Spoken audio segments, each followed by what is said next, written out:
The UN Office for the Coordination of Humanitarian Affairs, UNOCHA, said last week that the restrictions on female Kabul, at least 78 people have died of cold in Afghanistan during the country's worst winter in more than a decade, authorities said on Thursday. Deaths from the cold have been recorded in 8 of the country's 34 provinces, officials said.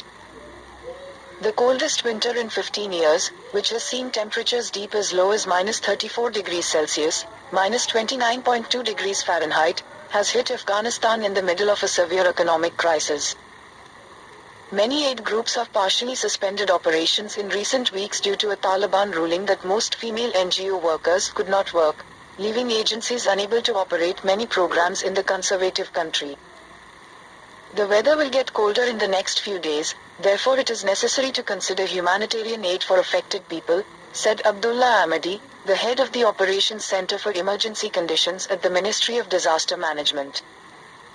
The UN Office for the Coordination of Humanitarian Affairs, UNOCHA, said last week that the restrictions on female workers were hampering efforts to deliver aid. Humanitarian partners are providing winterization support to families, including heating, cash for fuel and warm clothes, but distributions have been severely impacted by the ban on female NGO aid workers, it said.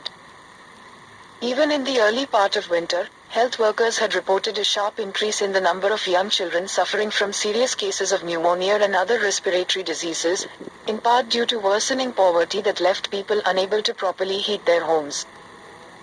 Around 77,000 livestock have also died in the past 9 days, threatening to deepen the country's food insecurity. Lost livelihoods and assets further endanger Afghan families at a time when 21.2 million people urgently need continued food and agricultural support, said UNOCHA on Twitter.